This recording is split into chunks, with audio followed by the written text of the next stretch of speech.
نحمده ونصلي على رسوله الكريم أما بعد ولن ترضى عنك اليهود ولا النصارى حتى تتبع ملتهم صدق الله العظيم رب اشرح لي صدري ويسر لي أمري واحلل عقدة من لساني يفقهوا قولي. محترم بھائیو اور دوستو، انسان کے بارے میں پولیٹیکل سائنس میں لکھا ہوا ہے کہ یہ گروہ پسند حیوان ہے. مین از گریگیریس اینیمل.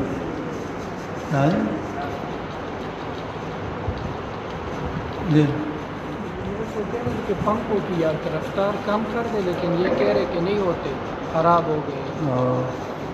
بس جی مین از گریگیریس اینیمل، یہ گروہ پسند حیوان ہے. ایسا زندہ رہنے والا مخلوق ہے جو گروہی حال میں زندگی گزارتا ہے. تو گروہ بننے کی بنیادیں ہوتی ہیں رنگ، نسل، علاقہ، زبان. یہ بنیادیں ہیں گروہ بننے کی بنیادیں ہیں رنگ، نسل، علاقہ، زبان. اور اس پر انسان گروہ بناتے ہیں. ایک زبان والے لوگ ایک گروہ بنا لیتے ہیں، ایک نسل والے ایک گروہ بنا لیتے ہیں. ایک رنگ والے کالوں کا ایک گروہ ہے، سفید کا دوسرا گروہ ہے، جرمن ایک گروہ ہے، برٹش اور انگلش دوسرا گروہ ہے. اور گروہ بننے کی بنیادوں میں سے ایک بہت زبردست مضبوط بنیاد نظریہ ہے. وہ گروہ جو نظریے پر بنتا ہے یہ مضبوط ترین ہوتا ہے. اور پھر نظریوں میں سے جو ہے تو سب سے مضبوط ترین جو نظریہ ہے وہ آسمانی مذاہب ہے.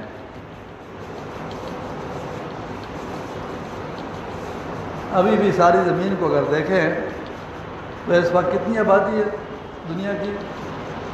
7 ارب آبادی. 7 ارب آبادی ہے. 7 ارب آبادی میں سے 1/3 مسلمان ہیں، 1/3 عیسائی ہیں. اور باقی 1/3 جو رہ گئے تو اس میں سے بھی یہود اور باقی جو ہے یہ صحابین کا فرقہ اور مختلف قسم کے انبیاء کے علیہ السلام کے گروہ مختلف جگہوں پر تھوڑی تھوڑی تعداد میں موجود ہیں. جن لوگوں نے سفر عالمی کیے ہوئے ہیں تو ان کے سامنے بات آتی رہتی ہوگی، تو اس سے اندازہ ہوتا ہے کہ 2/3 سے زیادہ انسانوں کی گروہ بندی جو ہے وہ مذاہب کی بنیاد پر ہوئی. اور ہمیشہ کے لیے جب گروہ وجود میں آ جاتا ہے تو سارے وسائل پر اور اقتدار پر اور قیادت پر سب چیزوں کا اس کا قبضہ ہو جاتا ہے. اس کے ساتھ انسان کے مفادات وابستہ ہو جاتے ہیں.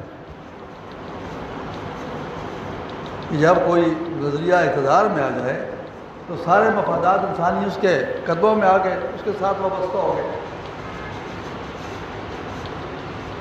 اب اسلام کے آنے سے پہلے جو ہے تو قیادت سیادت جو تھی وہ یہودیوں کے اور عیسائیوں کے ہاتھ میں تھی. اس لیے جو پہلا ٹکراؤ نظریاتی آیا ہے مشرکین کے اس کے بعد ان سے آیا ہے. اور مشرکین کا جو ہے وہ اتنا مضبوط ٹکراؤ نہیں تھا جتنا ان کا، کیوں ان کے پاس کتابیں کی علم تھا، ساری باتیں تھیں.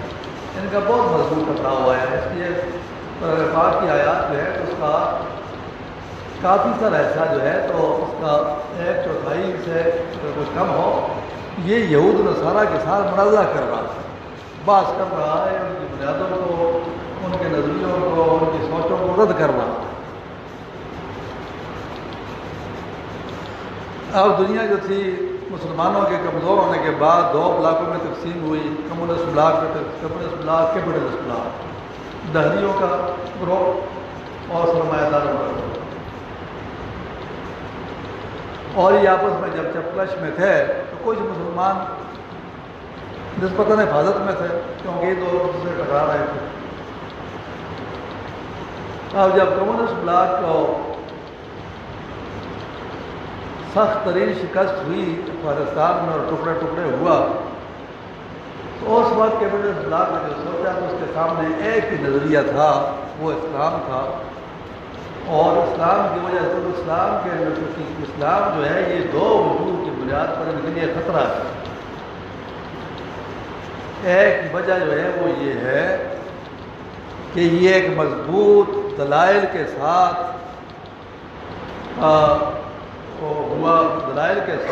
بہت مضبوط چیز ہے، جس کو دلائل کے ذریعے سے رد نہیں کیا سکتا، کنٹرڈکشن اس کی نہیں ہو سکتی۔ جتنے ہمارے دوست باہر ملکوں میں پھرے ہوئے ہیں، باہر ہمارے کے پھرے ہوئے ہیں، جہاں پر یہ بات ہوتی ہے تو تھوڑی دیر کے بعد دلائل کے میدان میں یہ ہمارے سے بات نہیں کر سکتے۔ ہاں جی، آئی مائیں شائیں کر کے بات کو ختم کرتے ہیں یا کہتے ہیں کہ ہم ماننے کو تیار نہیں۔ ایک والذی ارسل رسولہ بالہدی ودین الحق لیظہرہ علی الدین کلہ، اللہ پاک نے وہ اپنے پیغمبر کو ہدایت کے ساتھ بھیجا اور دین حق کے ساتھ بھیجا تاکہ سب دینوں پر غالب ہو۔ تو دلائل کے لحاظ سے تو پہلے دن سے لے کر آج دن تک ہے وہ ہر جگہ، ہر مارکے میں اور ہر میدان میں غالب رہا ہے، اس کو کوئی مغلوب نہیں کر سکتا۔ اور 1000 سال اللہ پاک نے سیاسی غلبے کا دور بھی دیا مسلمانوں کو، ساری دنیا پر غالب رہے، پر پاور رہے۔ تو ایک تو دلائل کے لحاظ سے ان کو کیپٹل بلاک کو کیوں خطرہ ہے کہ دلائل کے لحاظ سے ہمارے مقابلے میں کمزور ہے۔ دوسری بات کیا ہے؟ دوسری بات یہ ہے کہ ان بغیرتوں کی تو ایسا حال ہو گیا ہے کہ ان کی آبادی نہیں بڑھ رہی، کیونکہ آبادی بڑھانے کے لیے جس طریقہ کار کی ضرورت ہے وہ بیاہ شادی کا مقدس طریقہ ہے، اور اس ذمہ کے لیے تیار نہیں ہے۔ ان کی آبادی نہیں بڑھ رہی، ان کی آبادی روح و زوال ہے، مسلمانوں کی آبادی بڑھ رہی ہے اللہ کے فضل سے۔ تو لہذا یہ دو میدانوں میں، نظریاتی میدان میں بھی ہمارے خلاف لڑ رہے ہیں بہت زور و شور کے ساتھ، اور آبادی کو کم کرنے کے طور سے بھی یہ کوشش کر رہے ہیں کہ آبادی ختم ہو۔ یہاں تھا کہ جو پچھلا چیف جسٹس گزرا، جو کافی بیچارہ معذور آدمی تھا ذہنی لحاظ سے، کہ وہ آخر میں پاکستان کی آبادی کم کرنے کے کیس کو لے کر کھڑا ہو، تو اس پر عوریہ مقبول جان نے اس کے بارے میں آرٹیکل لکھا، بڑا اچھا اس کا اسلام آباد آرٹیکل آیا تھا، لکھا کہ یہ آدمی اس کو اتنی سمجھ ہی نہیں ہے کہ دنیا کو جو ہے تو اپنی تعداد سے کنٹرول کیا جاتا ہے۔ نائجیریا میں مسلمان تھے 49% عیسائی تھے 51%۔ تو مسلمانوں نے کوئی 18 ریاستیں ایسی ہیں نائجیریا میں جس میں سلطان اسکوڈو ایک ہے، سالہ میں نے مضمون لکھا تھا نا، اس کی شرعی حکومت قائم ہے، شریعت اس کی نافذ ہے۔ تو ان کے دوسرے ایک بہت بڑے عالم کو مسلمانوں نے کہا کہ ہم علیحدہ ریاست اپنی کرتے ہیں نائجیریا سے۔ ان کے دوسرے عالم نے کہا کہ ہم علیحدہ ریاست نہیں کرتے، سارا نائجیریا ہم لیں گے۔ تو کیسے لیں گے؟ انہوں نے کہا کہ آپ اسلام کے ایک سے زیادہ شادیاں کرنے والے اصول پر عمل کریں اور آبادی اتنی زیادہ کریں کہ تو جمہوریت کو تو کہتے ہیں، تعداد کو کہتے ہیں، تو 51% کا فرق ہے۔ ہم تھوڑے دنوں میں اللہ کے فضل سے اب نائجیریا جو ہے تو مسلمانوں کی تعداد زیادہ ہے۔ ہماری آبادی کو کنٹرول کرنا۔ آیوڈین کے بارے میں میڈیکل بکس میں واضح لکھا ہوا جملہ ہے، over dose of iodine leads to infertility. بالکل جملہ میں آپ کو میرے پاس آئے، میں آپ کو ریفرنس بکس جو ہے وہ سر پوسٹرز میں بتا دوں کہ آیوڈین کی خون میں زیادتی انسان کو بانجھ کر دیتی ہے۔ ہاں جی، یہ ساری آپ کے خلاف سازشیں ہیں، اور ایک یہ ہے کہ جگہ جگہ کشت و خون کے میدان گرم کر کے افراتفری مسلمان کو مبتلا کیا جائے، اور اس کو جو ہے تو تاکہ دنیا میں قدم نہ جما سکے۔ تو یہ بوسنیا کے واقعات جو ہوئے، یہ اس کے عراق کے اور افغانستان کے اور شام کے اور کشمیر کے اور فلسطین کے، یہ ساری وہ لائنیں جو چل رہی ہیں جس کے ذریعے سے وہ اپنے اس منصوبے کو آگے بڑھا رہے ہیں۔ یہاں تک کہ جو کاشغر کا علاقہ ہے، سندھ کیان کاسپر والا جو ہے، اس میں یہ پورا شمالی ترکستان کی اسلامی حکومت تھی، جس کو کہ بودستان کے دور میں کچھ تو خون کر کے اس کو دیا گیا ہے۔ یہ علامہ اقبال نے کہا ہے کہ قوم مسلم حرم کی پاسبانی کے لیے نیل کے ساحل سے لے کر تا بخاک کاشغر وہ جگہ ہے۔ کہا اس کے سندھ کیان کا جو صوبہ ہے، اس میں سن 29 ہجری میں مسجد بنی ہے، ابھی بھی وہ ہے۔ اور بروم ہال کی کتاب ہے چائنا پر، اس پہ اس کی تصویر لکھو، اور بدر الدین چینی کی کتاب اردو میں نبی گالی کی لائبریری میں ہے، اس میں مسجد کی تصویر اور مسجد کا راز لکھی ہوئی ہے۔ کینٹن شہر میں ہے، سن 29 ہجری یہ بنی ہے، اور اس میں لکھا ہوا ابھی وقاص ابھی بھی لکھا ہوا ہے۔ ساتھ میں وقاص تو نہیں ہے کہ ان کا چین جانا نہیں ہوا، لیکن کوئی صحابی ہیں ابھی وقاص کرتے ہیں، ان کا نام لکھا ہوا ہے، ابھی یہ موجود ہے۔ ایسے مسلمانوں کی ایسی جگہ ہے جہاں ان کے اسلامی قانونوں میں اس کے مدار ہے، جو مسجدیں تھیں، وہ برما کا ایک علاقہ وہ ہے، یہ روہنگیا مسلمانوں کی اراکان ریاست تھی کہ جس پر گزشتہ دور میں حملہ بول کر انہوں نے وہاں کے لوگوں کو مہاجر بنا کر دھکیل دیا، کوئی سمندر میں کشتیوں میں ڈوب گئے، کوئی صحراؤں میں جنگلوں میں، کوئی اس میں پاس کے علاقوں میں، کوئی بنگلہ دیش میں، کچھ پاکستان میں، یہاں تک کہ جو ان پر گزری ہے وہ تو ہمارے سامنے، آپ لوگ بھی شاید دیکھتے ہوں گے، آپ لوگ تو الیکٹرانک میڈیا کو دیکھتے ہیں، پرانے لوگوں کا اس کے ساتھ واسطہ نہیں ہے زیادہ، لیکن اس کو دیکھنے سے آدمی کو اندازہ ہوتا ہے۔ اور ایک تہائی دنیا کی مسلمان حکومتیں اتنا شعور نہیں ہے کہ وہ اکٹھے بیٹھ کر اپنے مسائل کو مشترکہ سوچ کے ساتھ سوچیں اور ایک جو ہے تو بدن کی طرح ہو کر اس کا مقابلہ کریں، یہ شعور ہی نہیں۔ ابھی بھی ان کم مسائل میں، ہمارے پاس جو کم مسائل ہیں، ان کم مسائل کے ہوتے ہوئے بھی اگر مسلمانوں میں اتحاد ہو اور یہ اکٹھے بیٹھے اور یہ اکٹھا فیصلہ کریں تو یہ ساری دنیا کو گھٹنے ٹیکنے پر مجبور کر سکتے ہیں۔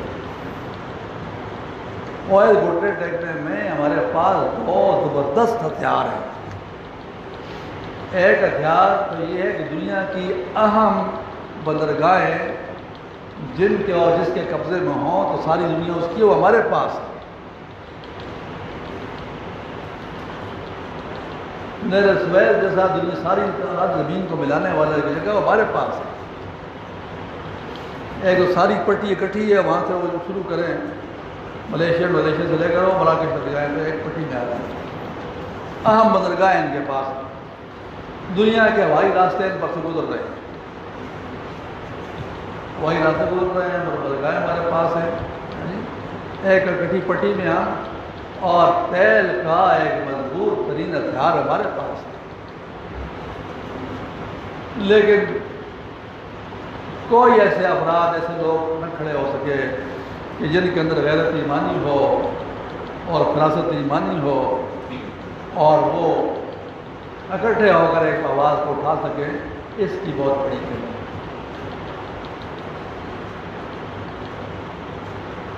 اور یہ میں نے پڑھی نا وَلَن تَرْضَىٰ عَنْكَ الْيَهُودُ وَلَا النَّصَارَىٰ حَتَّىٰ تَتَّبِعَ مِلَّتَهُمْ۔ یہ کوشش کرتے ہیں کہ اپنے دین، اپنے رسم و رواج، اپنے لباس، اپنی زبان، ان چیزوں کو چھوڑ کر ہمارے رنگ میں رنگ جائیں اور ہم یہاں کے بند کیے ہوئے چل رہے ہیں۔ یہ آج کل میں نے ایک وہ شروع کیا ہے، کام شروع کیا نا، یعنی فزیشین ڈاکٹر ہوگا، پروفیسر ہوگا میڈیکل کالج کا، اس سے میں پوچھتا ہوں کہ آپ کی خوراک کیا ہے؟ صبح تندور کی روٹی، یعنی ساتھ جو ہے تو ملائی جو میلامائن پلاسٹک سے بنی ہوئی بازار وہ، ساتھ ملک پیک کی چائے۔ دوپہر کو جو جلدی تھی اس لیے دوپہر کو میں پیزا ہی کھایا تھا ہوٹل سے ملا، شام کو بریانی اور فروز کے ساتھ ایک لیٹر 1.5 لیٹر پیپسی پی ہوئی ہوتی ہے۔ آپ کو پروفیسر صاحب ہے، اس کی نیوٹریشن ویلیو جو آپ نے میرے سامنے بیان کی، what is the nutrition value of your food you are taking day? اس کی غذائی کیا حیثیت ہے؟ اتنا خرچہ کر کے آپ اس کو کھا رہے ہیں، اس کی غذائی حیثیت تو جو انسان کو نیڈڈ کیلوریز منرل اور ساری چیزیں ہیں اس کا تو 50% بھی نہیں ہے۔ اس کو اپنے علم کے باوجود اس بات کی سمجھ نہیں آ رہی کیونکہ وہ مارکیٹ میں چلتے پروپیگنڈے کا شکار ہے، اس کو کھلا ہو گیا۔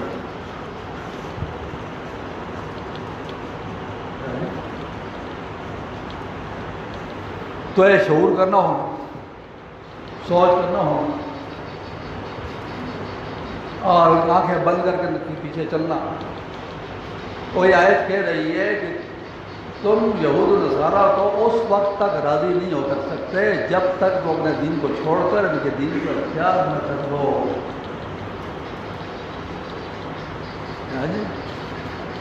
ان کے رنگ میں جب تک رنگ نہ جاؤ، اور اگر آپ کے رنگ میں رنگ جائیں، وہ مسلمان جو کمیونسٹ ہوئے تھے روس میں افغانستان کی جنگ میں، پہلے ان کو بھیجا ہے تاکہ اگر مر جائیں تو جلدی جان چھوٹے۔ پاک وہ کیسلی کمیونسٹ تو نہیں ہے، تو نمبر 2 ہے، یہ تو نمبر 2 کمیونسٹ ہے۔ تو یہ اگر جلدی سے جان چھوٹتی ہو تو اچھی بات ہے۔ ایک بوڑھی عورت تھی، اس کے پوتے کو بھیج رہے تھے تو اس کو کہا کہ میں آپ کو ایک جملہ سکھاتی ہوں، کسی جگہ پر جب مشکل آئے، جان کا خطرہ ہو تو تمہیں فائدہ دے گا۔ اس کو کوشش کر کے لا الہ الا اللہ محمد رسول اللہ سکھا دیا کہ یہ بوڑھی عورت مسلمان تھی۔ یہ لڑکا آیا ہے افغانستان کی جنگ میں، ایک دفعہ جب اس کو قتل ہو رہا تھا تو اس نے لا الہ الا اللہ محمد رسول اللہ پڑھا، روس کی جنگ ہو رہی تھی، تو اس کو افغانی مجاہد نے اس کو سینے سے لگایا، اس کو لے کر آیا ہے، اور پھر یہ لڑکا جو ہے وہاں سے آ کر، اس زمانے میں تو پاکستان میں آمد و رفت ہی سارا ہوا، ایک جہاد ہو رہا تھا، اس کو جہاد کہہ رہے تھے، بعد میں تو جب مسلمانوں کے ہاتھ میں چیز آنے لگی تو اس کو انہوں نے دہشت گردی کر دی۔ یہ لڑکا اسلام آباد کے مدرسے میں داخل ہوا ہے، وہاں فارغ التحصیل ہوا ہے، اور دوسری سفیر نے کوشش کی ہے کہ ہمارا آدمی ہمیں دے، اس کو نہیں دیا گیا، یہاں تک کہ یہ اخباروں میں رپورٹڈ تھا یہ کیس آیا۔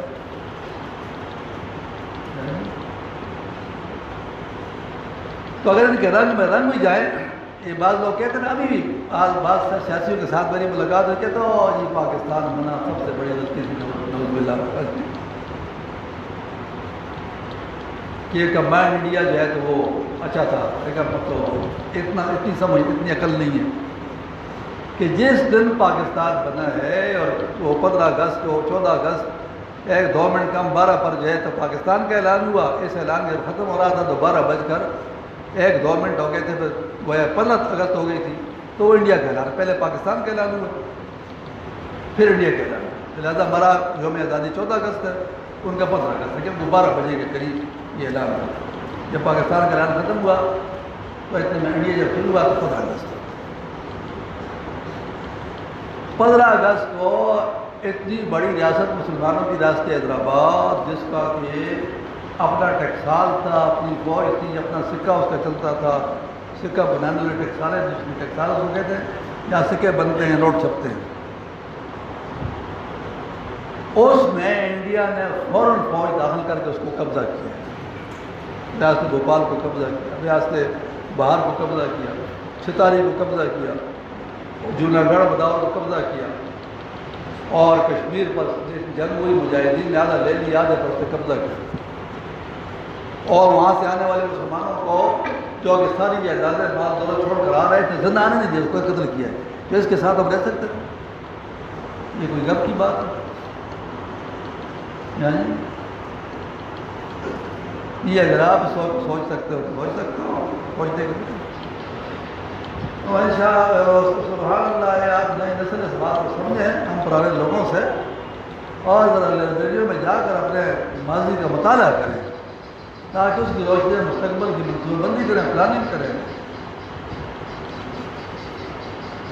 یہ سمجھنے کی باتیں آج کے دور کے لیے انشاءاللہ وہ ہوں گے۔ مسلمان بروں والے ہمارے مہمان بھی آئے ہوئے ہیں، میرے اس کو سلام کرنے کے بعد مہمان کو دعا کے بعد ایک 5 منٹ بات کریں گے تو اس کو خطاب کر لیں۔